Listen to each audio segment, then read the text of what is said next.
What's up, everybody? Welcome back into the offseason report presented by Buyers Auto. This is Lettermen Row, and this is Spencer Holbrook alongside with the 40-year vet Tim May and Andy Backstrom. Fellas, let's get into it on a Tuesday. I think this will run on a Wednesday, but we're going to talk running backs this spring. We're going to talk coaches this spring. I think it's a good time to talk about each of them. But we're not going to waste any time. We're going to start with the running backs. As we dive into a little bit of a spring preview, a few weeks now, 3 weeks, I think, until Ohio State starts spring practice. No better time than the present to talk about the Ohio State running back situation. Tim, I was on a radio hit the other day and I was asked to break down the running back situation. So, that was a quicker version of it because they only have 10 minutes between commercials. But it was kind of difficult for me to do because two of the guys that we expect to be mainstays in that room in the fall aren't going to be active in the spring, Travion Henderson and Evan Pryor. Then you have three guys all returning who will be active in the spring: Mayan Williams, Chip Trayanum, Dallin Hayden, all three guys who had at least 80 yards in a game at some point this year. It's a really interesting room that Tony Alford has to navigate this spring, don't you think? Very much so. I mean, it's I wrote that piece about him for us last week, just on the fact that, boy, on paper, does this room look deep?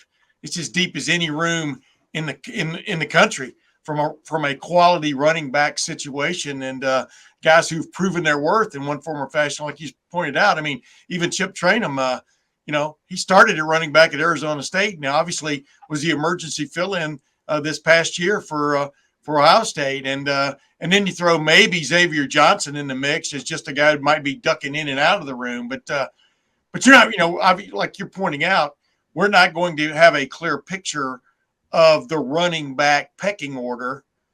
Well, we all know what it is, but they're not going to line up on spring game day and then take their turns in that order running the ball. Like you just pointed out, two of the more lethal weapons in that group, Travion Henderson and Evan Pryor, will be, I'm sure, be staying out of spring. I'll be interested to see how much even Mayan Williams goes through the grinds, because he got banged up as the year went on. So, but yeah, it's very intriguing. This will be a much more intriguing conversation, and you guys both know this, like on August 20th, when it's kind of clear, a little bit clearer what it's going to look like. But obviously, this is a moment for Dallin Hayden to take a big step forward, in my opinion. Mayan Williams to maybe claim what I thought for maybe a year and a half now. He has been the more available bell cow, although it should be more like bell bull in that room. And then, of course, Chip Trayanum maybe get even into more running back shape than he was at the end of the year. Andy, is there a guy in this room you think this spring between the three that has the most to gain? Is it Dallin Hayden without a question, or do you think it might be Chip Trayanum to kind of prove that he can do it at Ohio State just like he did at Arizona State? Do you have a guy that you think has the most to gain, I guess, this spring in the running back room? I think it's Dallin Hayden, but I think they clearly like Chip because, in that Michigan game, he was the back we saw the most, at least at the beginning of that game before they got away from the run. And going into the Georgia game, they talked about how they wanted to have him in that running back room. And clearly, they felt strongly enough to pull him away from the linebackers. So he certainly has room to grow. I do think it's just interesting with this position because it was a weakness per se because of all the injuries last season, but now it becomes a luxury because of those injuries. You see other guys getting involved, and now they have experience, and now you come back with five guys to the point where you don't even need to sign a running back in this past cycle. They felt so comfortable that they didn't even feel to have to need to add someone else into that group. So now you've got five guys coming back. And I think it's just really a luxury for Ryan Day to be able to play with that flexibility. Not that you want anyone to get hurt, but I think it's really rare for a program of this caliber to have five guys that really have experience in these kinds of situations. But I certainly think Dallin Hayden has room to grow. I mean, you look at his carries. He had, I think, 111 carries this past season, but 77 of those came in 4 different games. And the Maryland game is the one that sticks out. He had 27 carries in that game. And of his 146 rushing yards in that game, 143 came in the second half, along with 3 touchdowns. And he really powered that comeback in that game.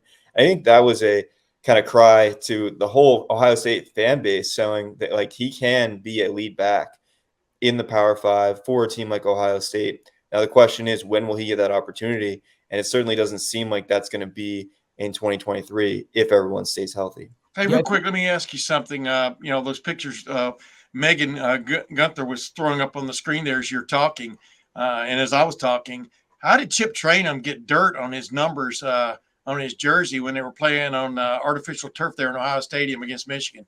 Somebody explain that to me. Spencer, you take the ball. Yeah, I don't know, Tim. That's a good question. I'll have to ask the equipment guys at Ohio State. That's an interesting one. But I do think, it's interesting that you bring up the Maryland game, because we saw Dallin Hayden get the lion's share of the carries against Maryland when Chip Trainum probably could have gotten those carries. And then the very next week, after we thought that Dallin Hayden had kind of solidified himself as a go-to option for Ohio State, he becomes a no-show, not because of his own performance, but just because Ohio State didn't give him the ball. And I think I'm still scratching my head as to why he wasn't the guy for Ohio State against Michigan. If you could trust him to carry the ball at night in a night game against Maryland, I don't know why you couldn't trust him to carry the ball at home the very next week after he just had 3 touchdowns and 140 some yards. So, I'm still wondering what the deal was there, but that's all, I guess, water under the bridge at this point, because he's going to get a huge share of the carries in the spring, because you don't need to push Mayan Williams. Tim, you already mentioned it. You're not sure how much Mayan Williams is going to be active in the spring. You don't need to see a lot, I don't think, from Chip Trainum to make sure that he's ready to carry the ball. He carried it at a Power 5 level at Arizona State for a while, and he had 83 yards against one of the best defenses in the country in Michigan. So I think that this is a great opportunity this spring, with TreVeyon Henderson out and with Evan Pryor still sidelined because of that knee injury, for Dallin Hayden to get all of that work. And I mean a lot of work this spring with Tony Alford, be able to solidify himself as, hey, it's not just a Mayan Williams, TreVeyon Henderson room. This is a room that can feature, not just, sprinkle in, but feature Dallin Hayden if you need to. Yeah, but it's really interesting though, because what is the pecking order? If all these guys were healthy, what is the pecking order? Because the old line, you need a pair and a spare. Well, they're going to have a pair and a spare and another pair. And I know they're not into, like, quote, keeping people happy, end quote, but to me, I think August is going to be very interesting when the other 2 guys come back and are full go. And I'm talking about TreVeyon and Evan Pryor, because as we all know, they had plenty of stuff planned for Evan Pryor going into preseason camp after his outstanding spring a year ago. So I'm not even be honest with you, I'm going to be watching this particular situation, because Tony Alford, like I said, I did a piece with him about it and talked about how these guys are all for one and one for all and stuff. But boy, this is a definite keep your eye on the portal situation in May, I think, situation of a name or two maybe coming out of that portal. I mean, because obviously it's the name of the game anymore in college football. But that's a real logjam when you really look at it, because all these guys have proven themselves in one form or fashion. And I can see being happy when it's your first time getting to play, and Ryan Day and Tony Alford saying, well, we just thought Chip Trainum gave us what we were looking for that Michigan game, what they wanted to do in the running game, after Dallin Hayden had really saved their bacon, the week before at Maryland. So I'm just curious. I'm like you guys, I'll be keeping my eye on the transfer portal door, the back door, I guess, to the running back room. Yeah, and Andy, I think it would be different if all 5 were healthy and you could get a sense of the pecking order heading out of the April 15th spring game. And then you could say, okay, these 2 guys are definitely going to transfer. This guy is definitely going to. But with those 2 guys out, Evan Pryor hasn't even played a snap really of meaningful football at Ohio State. He dazzled in the spring game, but he redshirted as a freshman, was out for his sophomore season. Now he comes in, maybe the most explosive one of the 5. We've never seen him play in a game. Yeah. And so I wonder, Andy, like, is it a situation where all 5 will stay at the end of spring because the pecking order won't be established, because 2 of the top options won't even be participating in the spring, so there won't be a sense of the pecking order? Yeah, and the fact that Mayan Williams and TreVeyon Henderson could both leave after the season for the NFL. So it's not like you're waiting on a couple of years, even if you are lower on that pecking order, which changes for running backs throughout the season, given injuries, practice, what happens in games, if there's ball security problems. just performance problems in general. So it's not like these guys have to wait forever. So I do think it's a possibility that all 5 stay. And of course, that would be the best case scenario for Ryan Day and Justin Fry as the run game coordinator. And Brian Hartline, of course, is the offensive coordinator. But I think, when you look at this group, it's just really interesting because TreVeyon Henderson, I think we all kind of forget a little bit of just how good he was in 2021 because he was hurt for 2022, especially down the stretch, but really since that Toledo game. And just watching back some of his tape from 2021, just so explosive. Yeah. I mean, even after contact, he was averaging more than 4 yards per carry, which is what Mayan Williams did this past season. And you don't really think of TreVeyon as the bruiser type, but he certainly could do that in his true freshman season. And I was looking at 10-plus yard runs as well. He had 34 of those in 2021. So this is a guy that can really do it all. One of those explosive backs that Ohio State has had over the years, whether it's J.K. Dobbins or, like a Trey Sermon or even Ezekiel Elliott. Like TreVeyon Henderson is part of that category. There's a reason why he was starting as a true freshman. And I think just the 1-2, who goes first between him and Mayan Williams is really, really, really intriguing to me because Mayan Williams was great last year. But who do you even start with in, the season opener there? I don't even know who gets to start. And is it just a committee by default, or do you ride the hot hand? It goes back to what Tim was saying. There might be too many mouths to feed. I don't know if it's going to lead to transfers. Like, I actually think that all 5 will stay. But I just wonder how through the flow of the season, how do you navigate that? Yeah, and the interesting thing is we're sitting here and we're going, what is the pecking order? We know what the pecking order is. It's TreVeyon or Mayan. Then who's that third guy? It's TreVeyon or Mayan. Then who's that third guy? The third guy, if he's healthy, you got to think he's going to be Evan Pryor just because of the different kind of pitch he throws or offers you. And then Dallin or Chip Trainum. You know what I mean? It's like there's a pecking order and then there's not a pecking order. And but they're going to go. Clearly they think TreVeyon is a difference maker, is a home run hitter. The coaches I'm talking about. Mayan has proven himself to be somewhat of a home run hitter. He just didn't get to go. He just didn't get to go to the plate, maybe as often as he could have or should have. And then Dallin, Dallin shows what he's got. We know Evan Pryor's got breakaway speed. You know how much Ryan Day loves instant touchdowns. We know Evan Pryor offers that outside threat big time, the things they had planned for him. So there is a pecking order and there isn't. I just think this is a very intriguing room. And like you said, Andy and Spencer, we're not going to know really what it looks like till August the 20th. Yeah, well, good news for us is we don't have to worry about the pecking order as much as Tony Alford does. He has a big job ahead of him of trying to sort all that out, try to get carries for all those guys. And that leads a perfect segue as we move along on the offseason report presented by Buyers Auto with the 40-year vet Tim May, Andy Backstrom. Again, I'm Spencer Holbrook. We're going to talk a little bit about coaches. I'm going to give you guys a couple of options, and I'm going to tell you who has a bigger spring. I think it's going to make for a little bit of a game. I don't want to make it into like a game show with a theme song, but I'll start with you, Andy, because we just heard from Tim last. If I gave you a couple options between Tim Walton and Justin Fry, who has a bigger spring ahead of them to try to sort things out? Tim Walton at the cornerbacks or Justin Fry in the offensive line?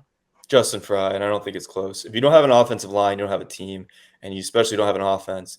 And when you're trying to find a new quarterback, you need to have an offensive line that works with that quarterback, that can protect them, can also block for the run.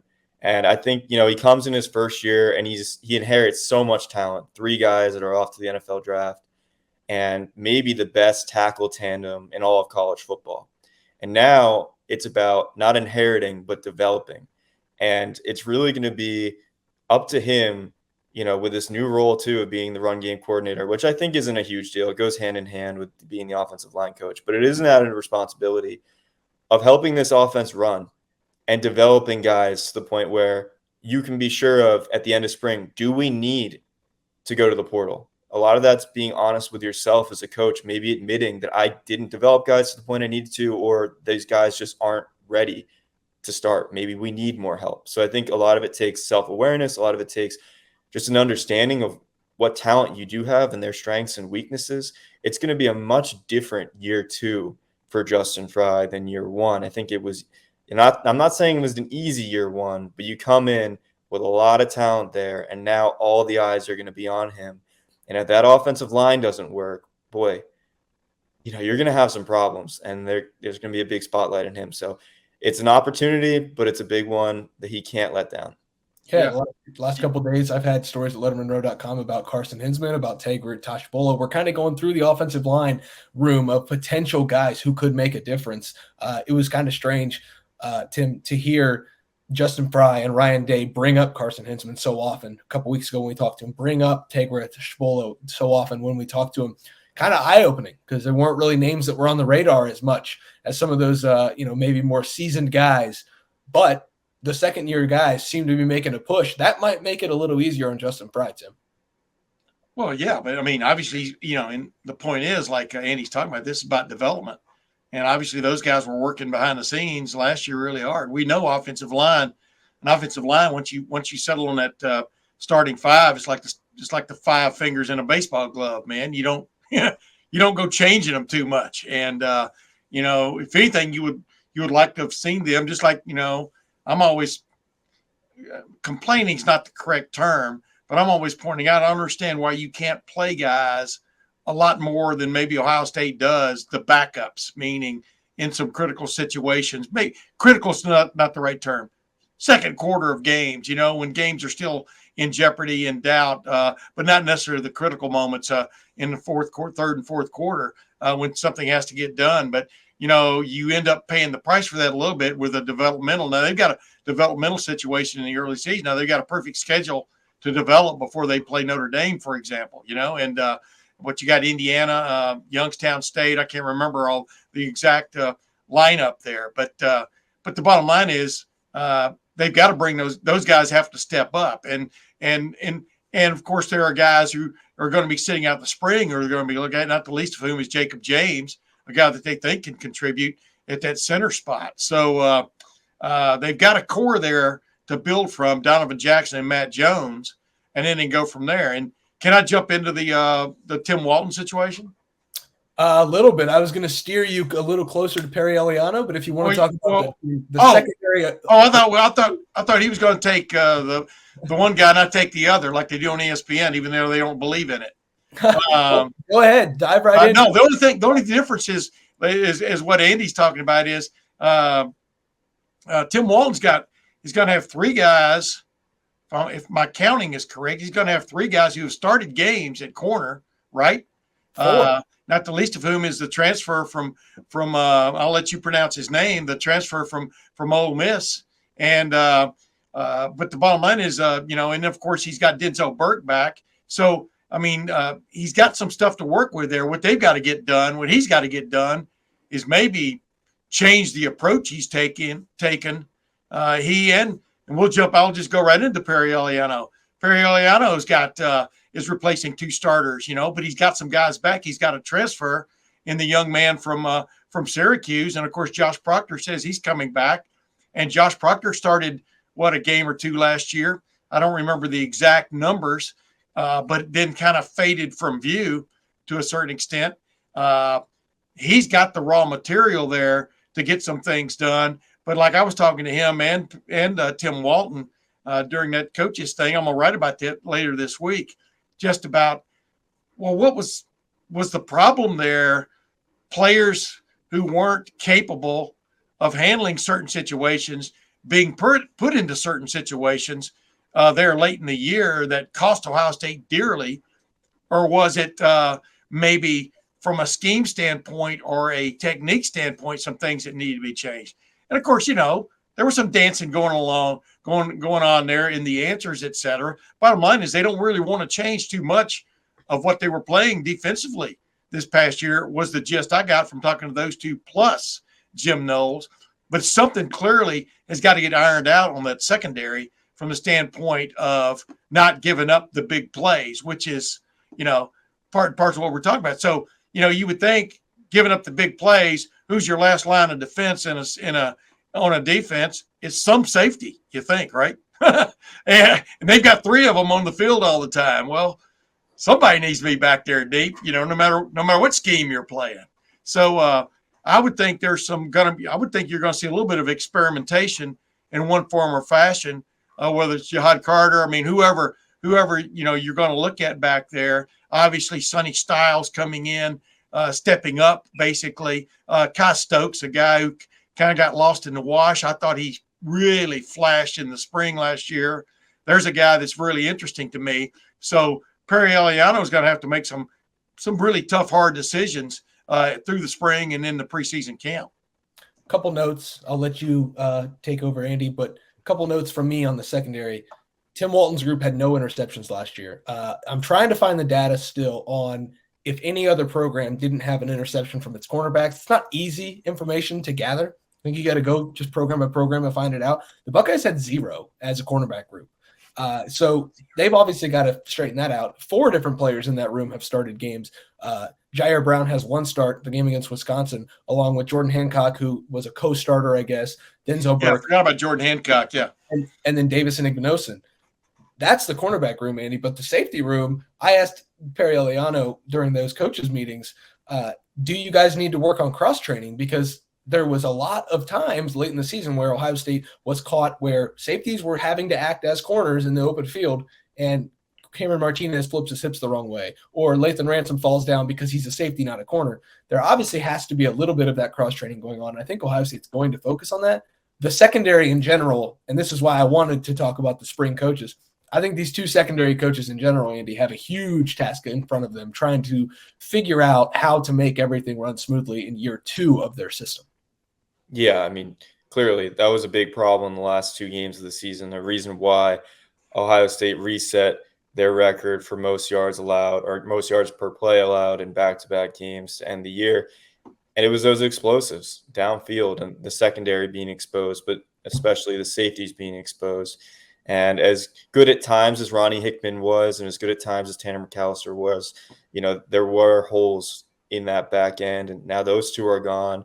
And as Tim mentioned, it becomes, well, who's going to step up? Well, Lathan Ransom had a breakout start to the year, not a strong finish. And then you've got Josh Proctor. Will he be that 3rd guy along with Jihad Carter? Maybe, but maybe it's Sonny Styles. Maybe it's Cam Martinez. Maybe we see a rotation. But whatever it is, there's got to be some cohesion because as you mentioned, Spencer, there was just way too many breakdowns towards the end of the season. I don't know, maybe it is cross-training, but some of those guys you mentioned started their careers as corners. Cam Martinez is a guy that was a corner. If you're playing nickel, you basically are a corner. I mean, a lot of these guys have the skill set and the athleticism. I think it's more of a matter of Jim Knowles putting them in the right places to be successful. And I think there was this allowance of explosives this past season. And Ryan Day talked about how, no, that's not going to happen anymore. And I think that's got to be the change in mindset. It can't be we can allow 5 a game. It should be, no, we're not allowing any.